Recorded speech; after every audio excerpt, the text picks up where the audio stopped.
కొండారెడ్డి పల్లెలో కొన్నదొక తల్లే పాలమూరు జిల్లాలో కొండారెడ్డి పల్లె కొండారెడ్డి పల్లెలో కొన్నదొక తల్లే పాలల్ల పౌరుషం పోసినాదో పెద్ద పులిలాగా ఖాండ్రించి లేసినాడే పోరు కథలన్నీ సిననాడు చెప్పినాదో పోరు మీద తన పోరును నడిపినాడే ధరణిపై నినదించి తప్పునే ఎదిరించి బెదిరించి నిలదీసినాడే రంగులు వద్దిన సేతితోనే మూడు రంగుల జెండా ఎగరేసినాడే రేవంతన్న చూడే గర్వమెక్కిన గడికి గుండైనాడే దండైనాడే గర్వపడేలా గడ్డ పాలిస్తూ ఉండే రేవంతన్న చూడే. జై కాంగ్రెస్. ఇంకా గట్టిగా మిత్రులారా ఖమ్మం సత్తా చూపియాలి. జై కాంగ్రెస్. ధన్యవాదాలు మిత్రులారా. మిత్రులు, మీ అభిమాన నాయకుడు ఈనాడు రైతు ఆశీర్వాద సభ ఏర్పాటు చేసి నాతో పాటు మండలి చైర్మన్ గుత్తా సుఖేందర్ రెడ్డి గారిని, శాసనసభ స్పీకర్ గడ్డం ప్రసాద్ కుమార్ గారిని, వ్యవసాయ శాఖ మంత్రివర్యులు తుమ్మల నాగేశ్వరరావు గారిని, రెవెన్యూ శాఖ మంత్రివర్యులు పొంగులేటి శ్రీనివాసరెడ్డి గారిని, ఐటీ అండ్ ఇండస్ట్రీస్ మినిస్టర్ మిత్రులు దుద్దిల్ల శ్రీధర్ బాబు గారిని, ఖమ్మం జిల్లా ఇన్ఛార్జి మంత్రివర్యులు వాకిటి శ్రీహరి గారిని,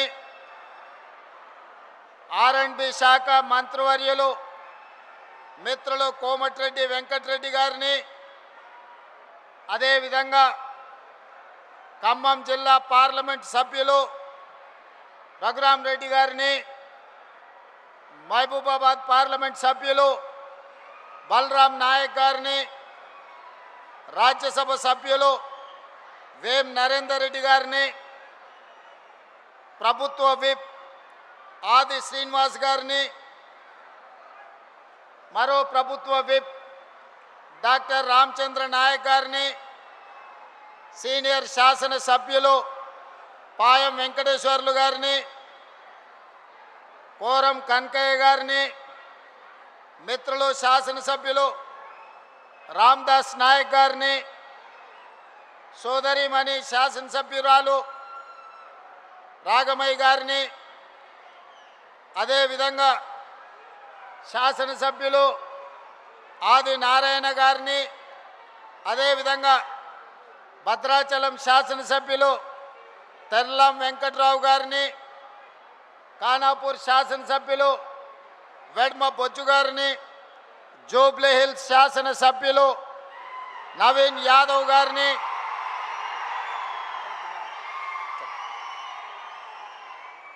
అదేవిధంగా శాసన మండలి సభ్యులు శంకర్ నాయక్ గారిని, ఈర్లపల్లి శంకర్ గారిని, అదేవిధంగా శాసనసభ్యులు మనోహర్ రెడ్డి గారిని, మరో శాసనసభ్యులు నాగరాజు గారిని, ఈనాడు తెలంగాణ రాష్ట్ర నలుమూలల 10 సంవత్సరాలు నిరంతరంగా ఎదురుచూసిన ప్రతి కుటుంబానికి రేషన్ కార్డు 3,28,00,000 మందికి ఈనాడు సన్న బియ్యాన్ని అందిస్తున్న సాగునీటి పారుదల శాఖ మంత్రివర్యులు పెద్దలు ఉత్తమ్ కుమార్ రెడ్డి గారిని, వివిధ కార్పొరేషన్ల చైర్మన్లను, ప్రభుత్వ అధికారులను, ప్రాణ సమానులైన ఖమ్మం జిల్లా రైతాంగం వేలాదిగా వచ్చి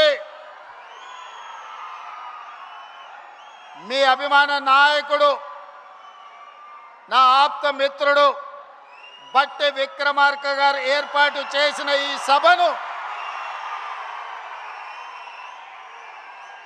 విజయవంతం చేసినందుకు మనస్ఫూర్తిగా అభినందనలు, కృతజ్ఞతలు ఈరోజు మీ అందరికీ తెలియజేస్తున్నా. మిత్రులారా, ఈనాడు మేము హెలికాప్టర్లో పైనుంచి వస్తున్నప్పుడు కిందికి చూస్తే చీమల దండై ఈనాడు ఉప్పెనగా మీరందరూ ఈ జగన్నాథపురం చింతకాని మండలం మధిర శాసనసభ నియోజకవర్గంలో ప్రజాపాలనను ఆశీర్వదించడానికి విచ్చేస్తుంటే నా గుండె పులకించిపోయింది. రాజకీయంగా పాలమూరు నాకు ప్రాణమైతే నా రాజకీయ ఎదుగుదలలో ఈ ఖమ్మం జిల్లా గుండె కాయలాగా పని చేసిందని, ఆ గుండె ఈనాడు పులకించిందని నేను గర్వంగా మీతో పంచుకోదలుచుకున్నా.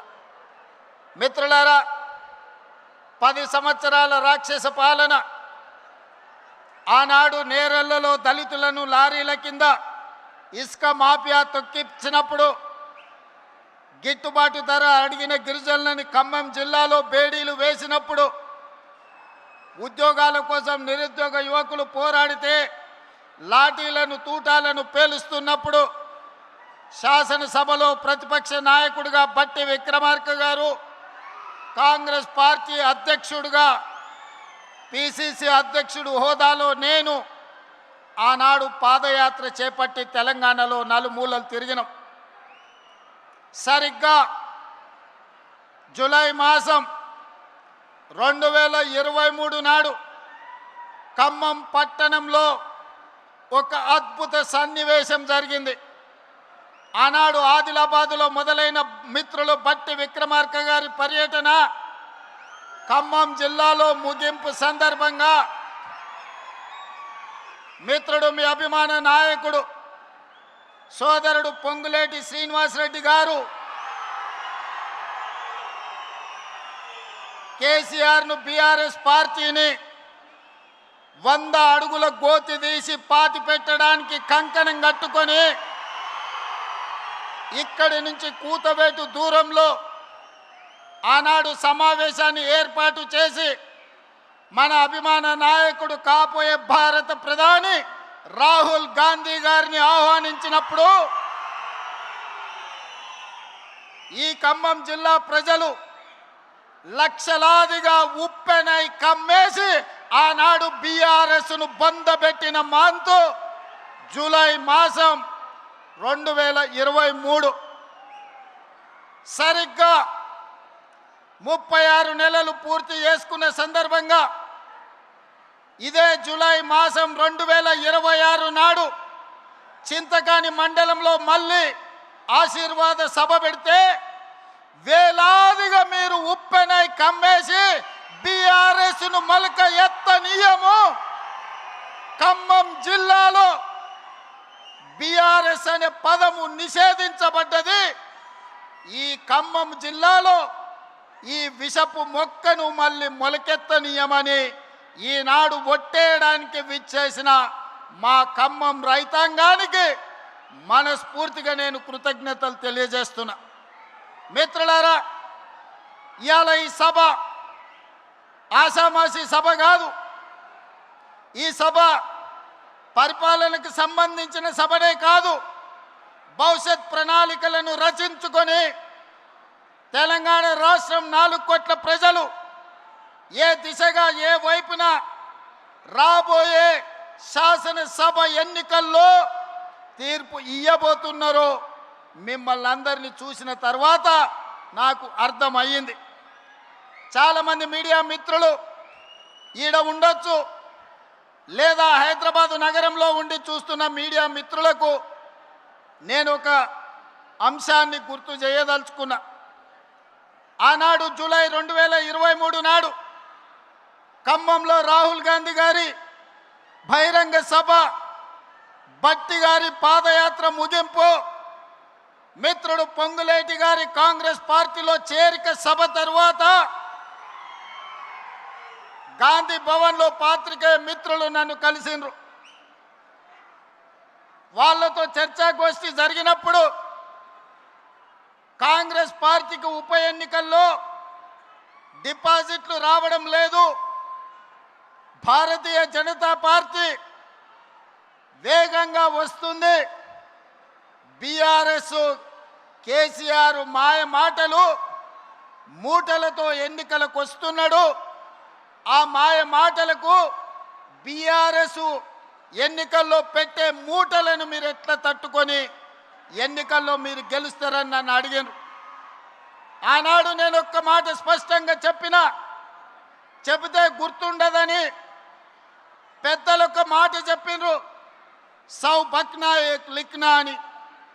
ఆ మీడియా మిత్రులకు నేను ఒక మాట చెప్పిన, మీరు కాగితం తీసుకొని రాయండి, సీల్డ్ కవర్లో పెట్టండి, డిసెంబర్ ఎన్నికల తర్వాత ఫలితాలు వచ్చినప్పుడు నేను చెప్పింది నిజమా కాదా తెరిచి చూడండి. ఈరోజు నేను చెబుతున్నా అని ఆనాడు ఒక మాట చెప్పిన. మీడియా మిత్రులకు నేను ఇవాళ గుర్తు చేయదలుచుకున్నా. ఖమ్మం మీడియా మిత్రులు, హైదరాబాద్ గాంధీ భవన్ మీడియా సోదరులను మీరు అడిగి తెలుసుకోండి నేను చెప్పింది నిజమా కాదా. ఆనాడు నేను ఒక మాట చెప్పిన, రాబోయే ఎన్నికల్లో ఖమ్మం సభ చూసిన తర్వాత కాంగ్రెస్ పార్టీకి 65 ఎమ్మెల్యేలు గెలుస్తారు, సిపిఐ పార్టీ 1 సీటు గెలుస్తుంది, బీజేపీ 8 నుంచి 9 సీట్లు గెలుస్తాయి, ఎంఐఎం 7 లేక 6 సీట్లు గెలుస్తాయి, మిగిలినవి మాత్రమే కేసీఆర్ భజన పరులు గెలుస్తారని నేను చెప్పిన. డిసెంబర్ 3, 2023 నాటి ఫలితాలు 64 సీట్లు కాంగ్రెస్ పార్టీ గెలిచింది, 1 సీటు సిపిఐ గెలిచింది. కానీ ఆ తర్వాత 1 సీటు తగ్గితే ఉప ఎన్నికల్లో తెలంగాణ ప్రజలు 2 సీట్లు ఇచ్చిండ్రు. గణేష్ని కంటోన్మెంట్లో గెలిపించిండ్రు, నవీన్ యాదవ్ను జూబ్లీహిల్స్ గెలిపించి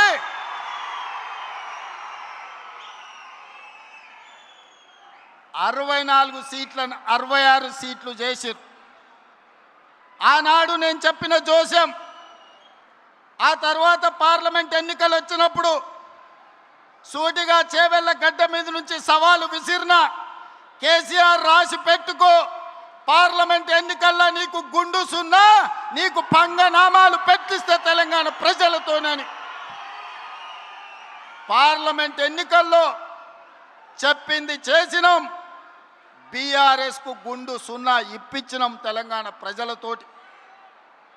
సర్పంచ్ ఎన్నికల్లో 2/3 మెజారిటీ గెలుస్తామని చెప్పినాం. మున్సిపల్ ఎన్నికల్లో 85-90% గెలుస్తామని చెప్పినాం. ఆనాటి 2023 ప్రభుత్వ ఏర్పాటు నుంచి మొదలు పెడితే పార్లమెంట్ ఎన్నికలు కావచ్చు, పంచాయతీ ఎన్నికలు కావచ్చు, మున్సిపల్ ఎన్నికలు కావచ్చు, తెలంగాణ ప్రజలు కోరుకున్నదే, తెలంగాణ ప్రజల గుండె చప్పుడు ఇన్న ఈ ప్రజా ప్రభుత్వం చెప్పింది చెప్పినట్టుగా ప్రజా తీర్పుని ఇప్పించడం ద్వారా పాపాల బైరోడుని ఫామ్ హౌస్లో బంధించినాం. ఇక ఈ పశుపతికి విముక్తి లేదు, పాపాల బైరోడు ఫామ్ హౌస్లోనే బందీ అవుతాడని చెప్పిన మా నాడు. ఇవాళ మీడియా మిత్రులారా రాసుకోండి, ఖమ్మం జిల్లా చింతగాని మండలం వేదికగా లక్షలాది మంది ఖమ్మం బిడ్డల సాక్షిగా భవిష్యత్తు చరిత్రను, జరగబోయే కురుక్షేత్రాన్ని ఈ వేదిక నుంచే నేను చెప్పదలుచుకున్నా. కౌరవ వంశాన్ని సర్వం తెలంగాణ గడ్డ మీద నుంచి తొలగించే వరకు, కౌరవ వంశం అంటే కల్వకుంట్ల కుటుంబం, ఈ కల్వకుంట్ల కుటుంబాన్ని తెలంగాణ గడ్డ మీద రాజకీయ ముఖ చిత్రం నుంచి పాతాళానికి తొక్కే వరకు కాంగ్రెస్ పార్టీ కార్యకర్తలు విశ్రమించరు, ఒక్క క్షణము రెస్ట్ తీసుకోరు అని నేను మాట ఇస్తున్నా. మీడియా మిత్రులారా, ఈనాడు కేంద్రంలో జరుగుతున్న రాజకీయ పరిణామాలు మనం చూస్తున్నాం. నరేంద్ర మోడీ, అమిత్ షా గారు మమతా బెనర్జీ పార్టీని చీల్చడం, ఆ పార్టీని చీల్చడం, ఇతర పార్టీలను లొంగదీసుకోవడం, వాళ్ళు అనుకున్న సీట్లు పెంచాలన్న బిల్లును రాబోయే పార్లమెంటులో ఎట్లయినా సరే బెదిరించైనా అదిరించైనా లొంగ తీసుకొనైనా బిల్లు ఆమోదింపు చేసుకోవడానికి సర్వశక్తులు ఒడ్డుతున్నారు. ఈ పాపంలో వాళ్ళు విజయం సాధించడానికి అవకాశం ఉంది. అందుకే ఈనాడు తెలంగాణలో ఉన్న 119 అసెంబ్లీ నియోజకవర్గాలు రాబోయే 2029లో జరగబోయే ఎన్నికలు, ఆనాటి జోస్యం ఎన్నికల 6 నెలల ముందు చెప్పిన, ఈనాడు నేను చెబుతున్న ఎన్నికల జోస్యం 36 నెలల ముందు ఖమ్మం గడ్డ మీద నుంచి నేను చెప్తున్నా. రాబోయే ఎన్నికలు 2029 డిసెంబర్లో జరగవు, 2028 డిసెంబర్లో జరగవు, 2029 మే జూన్ మాసంలో మన శాసనసభ ఎన్నికలు జరుగుతాయి. తెలంగాణ రాష్ట్రంలో ఉన్న 17 పార్లమెంట్లు సీట్లు 26 పార్లమెంట్లుగా మారుతాయి. 119 ఉన్న శాసనసభ నియోజకవర్గాలు 182కు పెరుగుతాయి. ఈరోజు చెప్తున్నా, 182 శాసనసభ నియోజకవర్గాలలో 117 సీట్ల పైన గెలిచి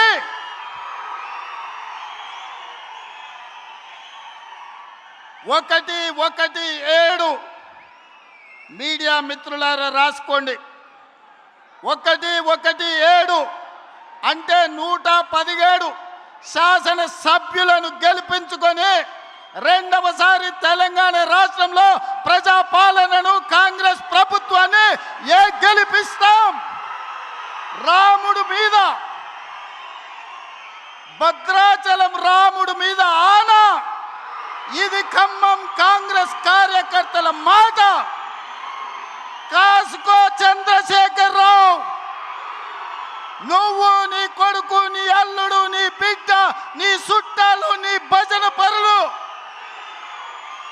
నీ ఒప్పందాలు, నీ దొంగ సర్వేలు చేసే దొంగ ఏజెన్సీలతో సహా గుర్తుపెట్టుకోండి. ఈ తారీఖు జూలై 10, 2026 నాడు మాట చెప్తున్నా. ఈ మాట కోసం రోజుకు 18 గంటలు పనిచేస్తాం మేమందరం, మా మిత్రులందరూ. ఒక్క క్షణం కూడా అలుపెరగము, ఆలస్యం చేయము. ఎవరిని కూడా అన్యాయం జరగనీయం. తెలంగాణ ప్రజలకు, దళితులు, గిరిజనులు, ఆదివాసీలు, బలైన వర్గాలు, మైనారిటీలు, మహిళలు, రైతులు, విద్యార్థులకు ఈ సంక్షేమ ప్రభుత్వం, ఈ ప్రజా పాలన ఒక సుభిక్షమైన పరిపాలన అందిస్తుంది. రామరాజ్యాన్ని తీసుకొస్తుంది. ఆనాడు మీ అందరికీ తెలుసు, వరేసుకుంటే ఉరేసుకున్నట్టే అని చంద్రశేఖరరావు అన్నాడు. ఈనాడు ఉత్తమ్ కుమార్ రెడ్డి గారు, బట్టి విక్రమార్క గారు, తుమ్మల నాగేశ్వరరావు గారు వరేసుకుంటే 500 రూపాయల బోనస్ ఇచ్చి చివరి గింజ వరకు కొంటాం. దేశంలోనే తెలంగాణ రాష్ట్రాన్ని ఆదర్శంగా నిలబెడతామని చెప్పిండ్రు. ఇవాళ సన్న బియ్యమే కోట్లాది మంది ప్రజలకు బుక్కెడు బువ్వ పెట్టే కార్యక్రమం జరుగుతుంది. అందుకే మిత్రులారా, ఈనాడు రైతుల కోసం వ్యవసాయం దండుగ కాదు, వ్యవసాయం పండుగ చేయాలి, రైతును రాజును చెయ్యాలన్న ఆలోచనతోని మీ నాయకుడు తుమ్మల నాగేశ్వరరావు గారు ఏది ఏమైనా 600 అయినా అక్కడి సూర్యుడు ఇక్కడ మలిసినా రైతు భరోసా నిధులు ఇవ్వాలి. మీరు సహకరించాలని నన్ను బట్టి గారిని అడగడం జరిగింది. అందుకే పోయిన సంవత్సరం జూన్లో 9 రోజుల్లో 9,000 కోట్లు రైతు భరోసా మీ ఖాతాలో వేయడం జరిగింది. ఈ సంవత్సరం కూడా ఇదే ఖమ్మం మధుర నుంచి 30 తారీఖు నాడు జూను రైతు భరోసా ఖాతాలో నిధులు వెయ్యాలి అంటే ఆనాడు మీ అభిమానానికి వర్ణ దేవుడు కూడా ప్రసన్నమై మనకు వర్షం కురిపించడంతో ఇక్కడ ఈ ప్రాంగణంలో సభ పెట్టుకోలే. కానీ నిధుల బదిలీ వాయిదా వేయలే. శిల్పారామంలో అప్పటికప్పుడు మా యువ శాసనసభ్యులందరూ ఈర్లపల్లి శంకర్తో సహా చాలామంది వందలాది మంది రైతుల సమక్షంలో మొదటి విడత రైతు భరోసా నిధులు శిల్పారామంలో విడుదల చేసినాం. సరిగ్గా 9 రోజుల సమయంలో ఈనాడు ఇక్కడ సభ పెట్టి చివరి విడతగా 9 రోజుల్లో 9,000 కోట్ల రూపాయలు రైతు భరోసా మీ ఖాతాలో వేసినాం. సోదరులారా, ఇలా రైతు భరోసానే కాదు, రైతు బీమా ఉండొచ్చు, రైతు భరోసా కావచ్చు, రైతు రుణమాఫీ కావచ్చు, రైతు గిట్టుబాటు ధర కావచ్చు, రైతు బోనస్ కావచ్చు, రైతుకు ఉచిత కరెంటు కావచ్చు, అదేవిధంగా అకాల వర్షాల వల్ల పంట కొట్టుకపోతే రైతు నష్ట పరిహారం కావచ్చు. దాదాపుగా 1,70,000 కోట్ల రూపాయలు ఈ 30 నెలల్లో రైతుల కోసం ఖర్చు పెట్టిన ప్రభుత్వం భారతదేశంలోనే తెలంగాణ ప్రభుత్వం, ప్రజా ప్రభుత్వం. ఆనాడు 10 ఏళ్లల్లో నెలకు 2,500 కోట్లు వాళ్ళు ఖర్చు పెడితే 30 నెలల్లో ప్రతి నెలకు 5,525 కోట్ల రూపాయలు, దాదాపుగా 1,70,000 కోట్ల రూపాయలు ఈరోజు తెలంగాణ రైతాంగానికి ఖర్చు పెట్టినమని నేను ధైర్యంగా ఈరోజు చెప్పదలుచుకున్నా. మిత్రులారా, 25,35,000 మంది రైతులకు 20,617 కోట్ల రూపాయలు, 2 లక్షల వరకు రైతు రుణమాఫీ చేసిన ప్రభుత్వం మన ప్రభుత్వం. 30 నెలల్లో రైతులకు ఉచిత కరెంటు కోసం ప్రతి నెల 1,000 కోట్లు, 30,000 కోట్ల రూపాయలు రైతుల కోసం ఉచిత కరెంటు చెల్లించిన ప్రభుత్వం కాంగ్రెస్ ప్రభుత్వం. ఇంతకుముందే మిత్రుడు బట్టి విక్రమార్క గారు ఒక మాట చెప్పారు. ఆనాడు ఎన్నికల్లో దుర్మార్గులు విష ప్రచారం, తప్పుడు ప్రచారం, కాంగ్రెస్ వస్తే కరెంటు ఉండదన్నారు. ఇవాళ కల్వకుంట్లలో నేను అడుగుతున్నా, కరెంటు వైరు పట్టుకో కాకిలాక మాడి మసైపోతావా లేదా నేను చూస్తా. అది రాత్రైనా పొద్దునైనా ఎప్పుడైనా ఉచిత కరెంటు మా పేటెంట్. ఆనాడు 2004 ఎల్బీ స్టేడియంలో డాక్టర్ వైఎస్ రాజశేఖర రెడ్డి గారు మొట్టమొదటి సంతకం పెట్టి రైతాంగానికి ఉచిత కరెంటు అందించి రైతుల మీద ఉన్న 1000 కేసులను తొలగించి 1,400 కోట్ల రూపాయల రైతుల బిల్లులను మాఫీ చేసి మొట్టమొదటి సంతకం సువర్ణ అక్షరాలతో పెట్టింది వైఎస్ఆర్ కాదా, కాంగ్రెస్ ప్రభుత్వం కాదా అని నేను అడుగుతున్నా. వెనుకటికెవడో తలాతోక లేనోడు తాత దగ్గరకు వచ్చి నీకు దగ్గు నేర్పుతా అని చెప్పిండంట. తాత వాడిని చూసి సుట్ట చేతికిచ్చినాడు. ఈ సుట్ట పిలిచిరా ఒకసారి పిల్లగాని. సుట్ట పిలిచి కళ్ళు తిరిగి బోర్ల బొక్కలు పడ్డాడంట. అట్లనే ఉచిత కరెంటు గురించి ఈరోజు కేసీఆర్ వాళ్ళ బంట్రోతులు వచ్చి మనకానే చెప్పేది. 10 ఏళ్ళు ఉచిత కరెంట్ ఇచ్చి రైతులను ఆదుకున్న కాంగ్రెస్కు ఉచిత కరెంటు పేటెంట్ రైట్ అయితే మనల్ని కాదని దాన్ని కొట్టేద్దామని చూసారు. ఇవాళ అందుకే ఉచిత కరెంటుతో పాటు రైతులు పండించిన పంట 500 బోనస్ కింద 3,500 కోట్లు, రైతు బీమా కింద 1,000 కోట్ల రూపాయలు, ఇలా చెప్పుకుంటూ వెళ్తే రైతులను ప్రతి సందర్భంలో కష్టం వచ్చినా నష్టం వచ్చినా రైతు బాగుంటేనే ఎత్తేడ్చిన వ్యవసాయం, రాయితేడ్చిన రాజ్యము బాగుండదని పెద్దలు ఎట్లయితే చెప్పినరో రైతు కళ్ళల్లో ఆనందం చూడాలి. ఆ రైతుల ఆనందమే మా ఆశీర్వాదము. ఈ రైతు ఆశీర్వాద సభ అని ఈనాడు సభను ఏర్పాటు చేసుకున్నాం. కుళ్ళు కుతంత్రాలు, కుట్రలు, తప్పుడు ప్రచారాలు, ఇంట్లోనే పోటాపోటీ, ఒకని మీద ఒకనికి నమ్మకం లేదు. వాడిని చూస్తే వీడు, వీడిని చూస్తే వాడిని నమ్మడు. వాడో గుంపు, వీడో గుంపు, ఈ గుంపులలో గిల్లి కజ్జాలు. మన కన్నెపల్లి పోయిండు, మేడిగడ్డల నీళ్లు నింపండి, కన్నెపల్లి ఎత్తండి. అరే బుర్ర తక్కువడా, ఒకవేళ మేడిగడ్డల గేట్లు దించి నీళ్లు నిలబెడితే మేడిగడ్డ ఇప్పటికే కుంగిపోయింది. రేపు తెగిపోతే భద్రాచలం రాముడే ఉండర్రా. 44 ఊర్లు ఖమ్మం జిల్లాలో కొట్టుకోపోతే దుర్మార్గుడా. నీ లుచ్చ రాజకీయాల కోసం మేడిగడ్డ నింపాలి, భద్రాచలం కొట్టుకుపోయేటట్టు చెయ్యాలా అని అడిగితే నోట్లో మాట లేదు. తెల్లారే వాళ్ళ బావ వచ్చిండు. ఇక ఈ బామ్మార్దులు వెనకడికి ఎవడో ఉన్నాడంట. బామ్మార్ది తపస్సు చేసిండు. రాజ్యంలో రాజును ఎట్లయినా తండ్రి రాజ్యం ఇస్తలేడు, తండ్రిని కానేసి రాజ్యంను ఏలుకోవాలని పెద్ద మర్రి చెట్టు ఎక్కి తపస్సు కూర్చున్నాడు. బామర్ది మా అయ్య పోవాలి, నాకు అధికారం రావాలని కఠోరమైన తపస్సు చేసిండు. ఆ తపస్సుకు దేవుడు ప్రత్యక్షమయ్యే పరిస్థితి వచ్చింది. బావకు తెలిసింది బ్రహ్మదేవుడు వచ్చేటట్టే ఉండు, బామ్మార్దికి వరం ఇచ్చేటట్టే ఉండని. మళ్ళీ నేను బయట ఉంటే ఆగమైతాని వాడు వచ్చి చెట్టు కింద కూర్చున్నాడు, ఏర్ల కాడ ఊడల కాడ. దేవుడిగా బయలుదేరిండు. మొదట బామ్మార్ది దగ్గరకు వచ్చిండు. ఈ లోపల బామ్మార్దికి తెలిసింది కింద బావ కూడా కూర్చున్నాడు, తపస్సు చేస్తుంటే దేవుడు ఆడిపోతాడని. వీడికి అసలే మిడిమిడి జ్ఞానం, తెలివి తక్కువడు. కిందల పడేది తెలియదు, కీసల పడేది తెలియదు. అందుకే దేవుడు రాగానే ఆలోచన చేసిండు, ఏమడిగినా మా బావగాడు తెలివి కల్లోడు ఎక్కువ అడుగుతాడేమని. స్వామి వస్తే వచ్చినావు కానీ ఓ పని చేయి, నాకు వరం ఇవ్వాలంటే నాదో కన్ను ఓడు అని అన్నాడట. అదేంటంటే నేను మళ్ళీ చెప్తా కానీ స్వామి నువ్వు అయితే మొదలు కన్ను ఓడు అని. సరే వీడు ఇంత కఠోరమైన దీక్ష చేసిండు, కన్ను ఓడడం అంటే నాదేం పోయిందని వాని కంట్లో ఏలు పెట్టి పొడిచిండు, వాని కన్ను పోయింది. కిందికి బావ దగ్గరకు వచ్చిండు, మరి నీ సంగతి చెప్పని. వాడు అనుకున్నాడు మా బామ్మార్ది గాడు ఏమేమి అడిగిండో నాకు తెలియదు, ఓ పని చేయి స్వామి, మా బామ్మార్ది అడిగిన దానికి నాకు డబల్ అని అడిగిండంట. ఆలోచన చేసుకో అని చెప్పిండు. ఇక లేదు స్వామి ఆలోచన లేదు గీలోచన లేదు, మా బామ్మార్దికి ఇచ్చిన వరానికి నాకు డబల్ వరం ఇవ్వమని. సరే మంచిదని వాడిని 2 కళ్ళల్లో ఒడిచిండు. బామ్మార్ది గానికి 1 కన్ను లేదు, బావకు 2 కన్ను లేవు. ఇక ఊరు మీద ఓట్లు అడుక్కోవాలంటే ఏం చేయాలి?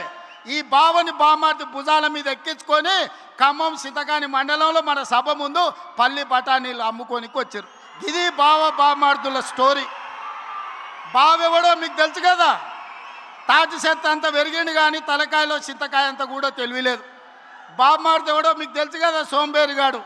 సాయంత్రం అయితే పప్పులు, పొద్దుటిపూట పోతే గప్పు పన్నులు. ఇంతకు మించి ఏమైనా చేసిండా?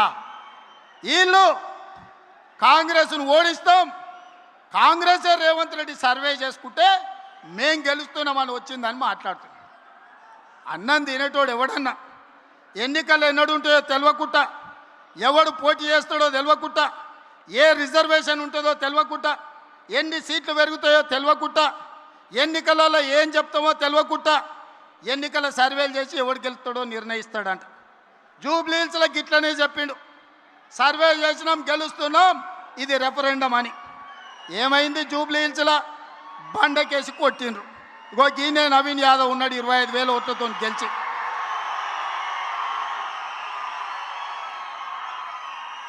మనము పెళ్లికి బ్యాండు మేళమోని పిలుచుకుంటాం. బ్యాండు మేళమోడు మనం ఏదో అడిగితే గదే దరువు వాయిస్తాడు. వీడు సర్వేలకు ఇచ్చేటోడు కూడా వాని సర్వేలు ఇచ్చి బ్యాండు మేళం వాయించమంటే వీనికి సంతోషం కలిగేదే వాయిస్తాడు తప్ప నిజము చేదుగా ఉంటుందని వాడెందుకు చెప్తాడు? అసలు వాళ్ళయ్యా ఆయల్లా 2వ ప్రభుత్వం వచ్చినప్పుడు హరీష్ రావును మంత్రిని చేయనికే ఏడాది పట్టింది. ఆయల్లా పార్టీలకు వెళ్ళే మెడల్ పట్టి దొబ్బాలని చూసిరు. ఇవాళ కన్నెపల్లి పోతుంటే కేటీఆర్ హరీష్ రావుని ఎంబడి తీసుకపోలే. ఆల్రెడీ హరీష్ రావు బీజేపీలతో సందపూసుకేస్తూనే ఉన్నాడు, చీకట్ల మాట్లాడుతూనే ఉన్నాడు. కాదని భద్రాచలం రావుడి మీద ఒట్టేయమని హరీష్ రావును. నేను బీజేపీలతో మాట్లాడతలేను, బీజేపీలకు ఓనని భద్రాచలం రాముడి మీద వాళ్ళ మేనమామ కేసీఆర్ మీద ఒట్టేసి హరీష్ని చెప్పమను. నువ్వేడుంటావో తెలియదు, నీ బావేడుంటాడో తెలియదు. కేసులకు భయపడి నీ పార్టీని బీజేపీలో విలీనం చేస్తామని నీ చెల్లెలే ఒక పక్క నుంచి చెప్తుంది. మీ దొంగ సొమ్ము 1400 కోట్లు ఆంధ్ర కాంట్రాక్టర్ల నుంచి కొల్లగొట్టిరా నీ సొంత చెల్లెలే చెప్తుంది. సిగ్గులేనోడా, ఇన్ని నిజాలు ఇట్లుంటే తెలంగాణ ప్రజలు నీకు ఓటేస్తారు అనుకుంటున్నావా? మా అక్కలకి ఈయనే ఉండ్రు ఇందిరమ్మ చీరలు కట్టుకొని పాలపిట్టలు లెక్క. మా అక్కలందరూ సిద్ధమవుతున్నారు. సలాకి ఎర్ర గాల్చి మీ శివరాసన్ లాంటి వాళ్ళకు వాతలు పెట్టాలని. మీ ఖమ్మంలో కానీ శివరాసన్ ఉన్నాడు తెలుసు కదా, తెలుసా?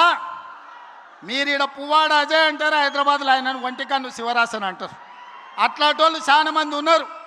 వాళ్ళందరినీ కర్రు కాల్చి సలాకి కాల్చి వాతలు పెట్టడానికే మా అక్కలు సిద్ధమవుతారు. నేను ఒక్కటే చెప్పదలుచుకున్నా, ఆనాటి ప్రభుత్వం చంద్రశేఖరరావు మొదలుపెట్టిన పథకాలు షాదీ ముబారక్, కళ్యాణ లక్ష్మి, రైతు భరోసా, లేకపోతే ఏ పథకమైనా ఈ ప్రభుత్వం రద్దు చేసిందా మీరు ఒక్కసారి ఆలోచన చేయండి.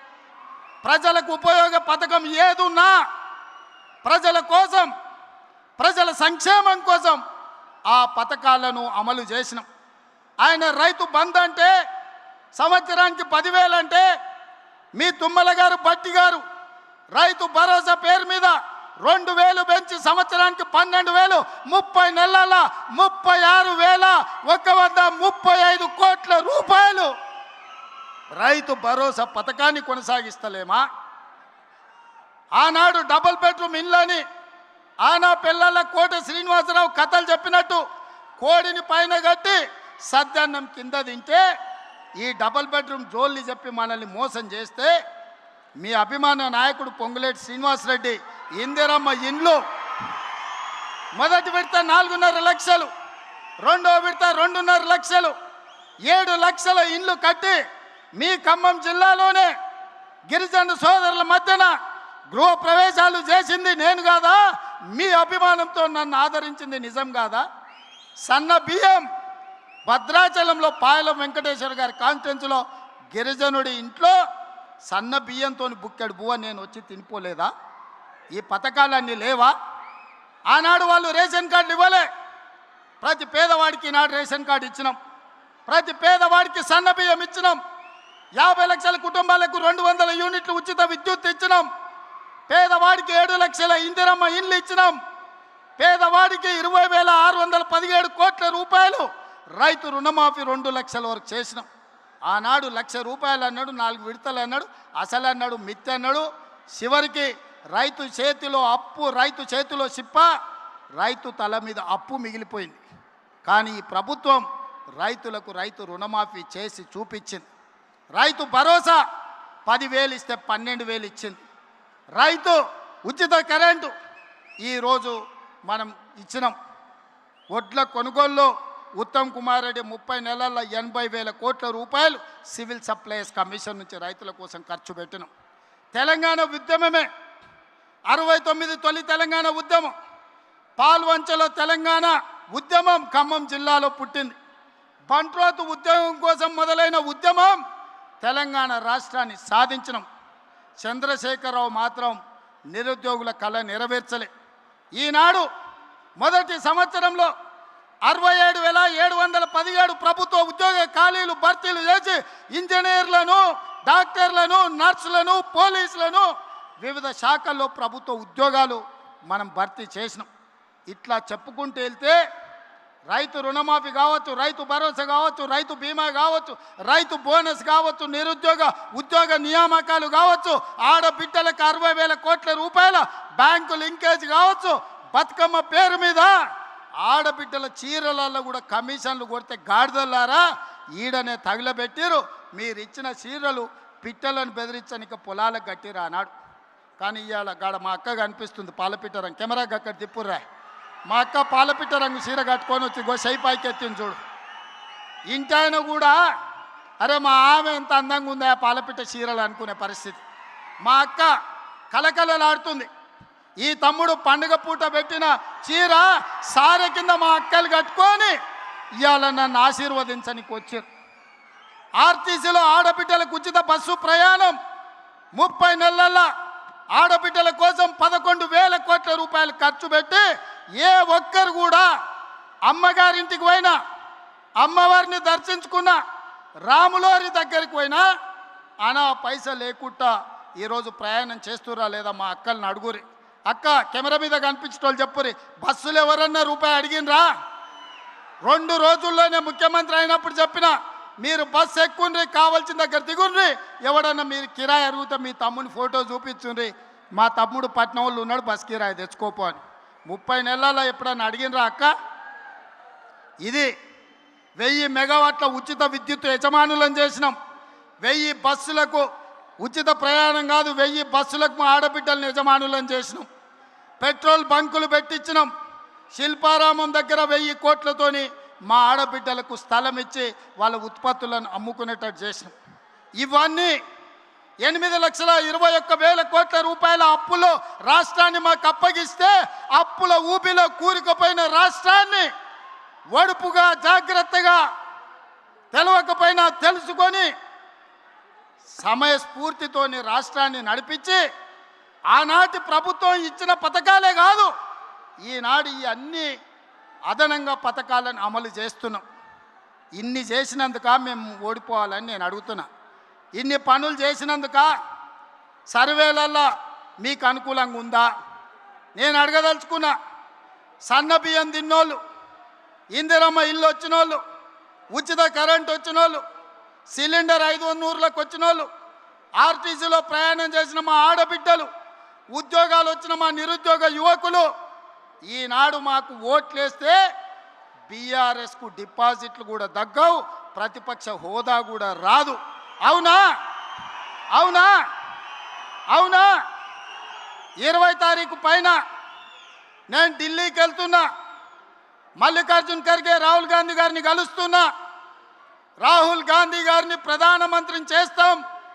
26 పార్లమెంట్లు సీట్లలో 20 సీట్లు తెలంగాణ నుంచి మేము అందిస్తామని నేను చెప్పదలుచుకున్నా. మీ అందరు ఆమోదిస్తున్నారా? రాహుల్ గాంధీని ప్రధానమంత్రిని చేద్దామా? రాబోయే ఎన్నికల్లో 26 పార్లమెంట్లో 20 సీట్లు తగ్గకుండా తెలంగాణ నుంచి ఎంపీలను గెలిపిద్దామా? గెలిపిద్దామా? గెలిపిద్దామా? గెలిపిద్దామా? 20 ఎంపీలను గెలిపిద్దామా? 117 ఎమ్మెల్యేలను గెలిపిద్దామా? గెలిపిద్దామా?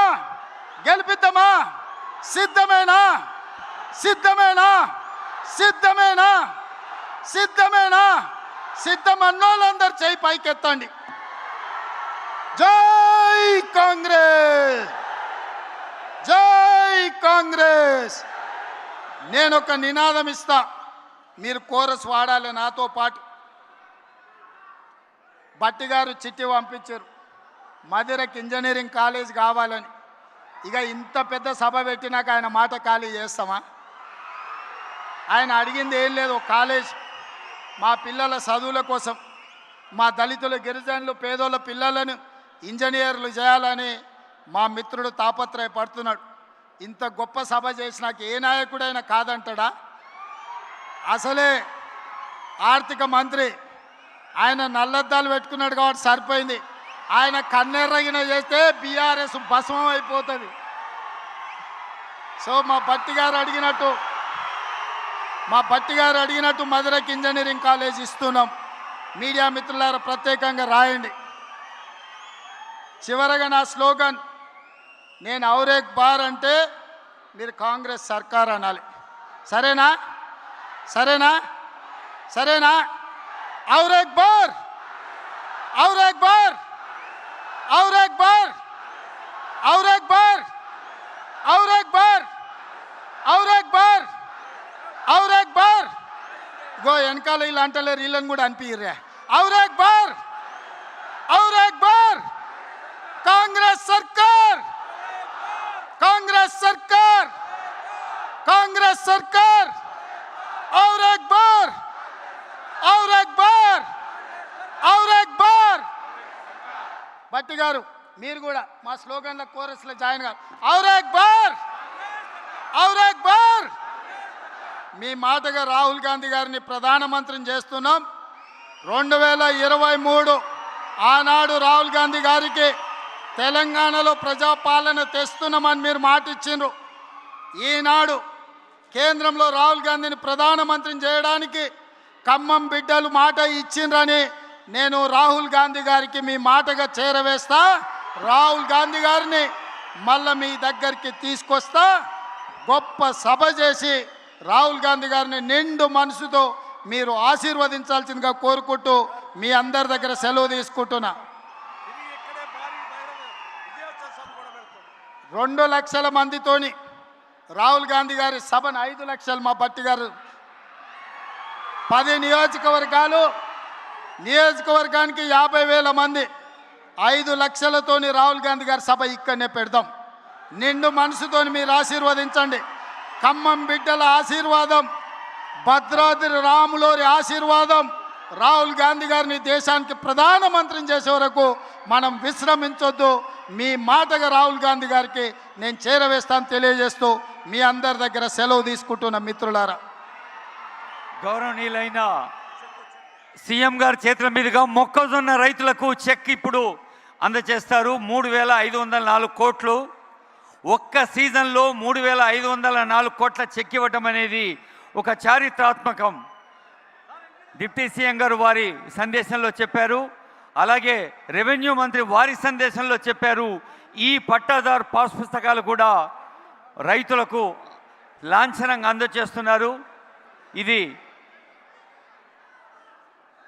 సాగు చేస్తూ మోకా మీద ఉండే వారికి ములుగుమాడు మండలం, ఎరుపాలెం మండలం ములుగుమాడు రైతులు బత్తుల మంగమ్మ, జల్లేపల్లి లక్ష్మణరావు, వెంకటప్రసాద్, మరియమ్మ, అట్లాగే మొక్కజొన్న చింతకాని మండలం మొక్కజొన్న రికార్డు స్థాయిలో ఇది మన బట్టిసార్ నియోజకవర్గం. మధిర అంటేనే అది మొక్కజొన్న. అలివేలు, భద్రమ్మ, అశ్విని, వెంకటయ్య, వెంకటరామరెడ్డి, నరసింహారావు, అనిల్ కుమార్ మొక్కజొన్న చెక్. అలాగే అదిగో చూడండి, మొట్టమొదటిసారిగా ఎప్పుడో ఈ పట్టాదారు పాస్ పుస్తకాలు కూడా ఒక నూతన సౌలభ్యం, సౌకర్యం.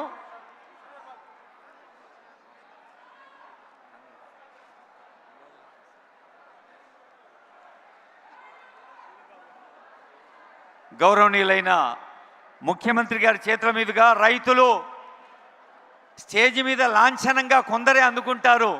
క్షేత్రం మీద ప్రతి రైతుకి అన్ని సౌలభ్యాలు, సౌకర్యాలు చేకూరుస్తున్న ప్రజా పాలనా ప్రభుత్వానికి హృదయపూర్వక ధన్యవాదాలు, మీ ఆశీర్వాదాలు.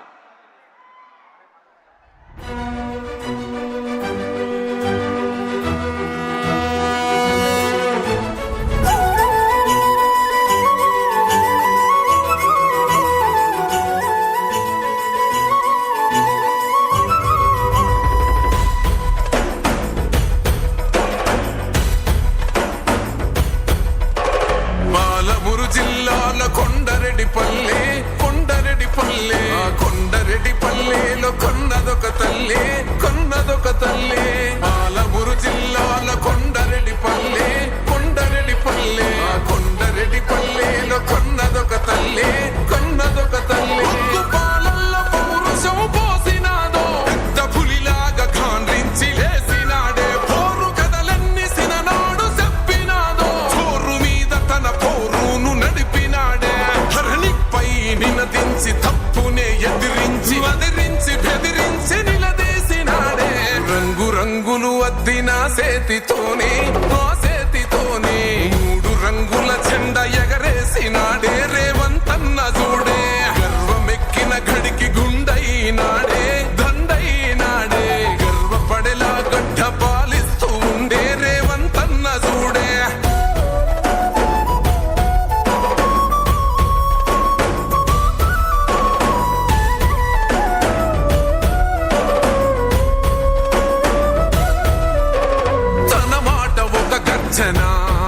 వెయ్యలేడెవడు రాంచనా, లొంగలేదెప్పుడు ఏ మార్చినా, పేద బతుకులనే ఓదార్చెనా. ఎలిగేటి తెలంగాణకే అదిగో మొలిసిండురా తూర్పునా. ఈ సీకటైన బతుకులో వెలుగు తెచ్చిండురా మార్పునా. అరే కోపాన రుద్రుడు, సహనాన రాముడు పాలిస్తూ ఉన్నాడు అదిగో రేవంతుడు. రంగులు అద్దిన సేతితోనే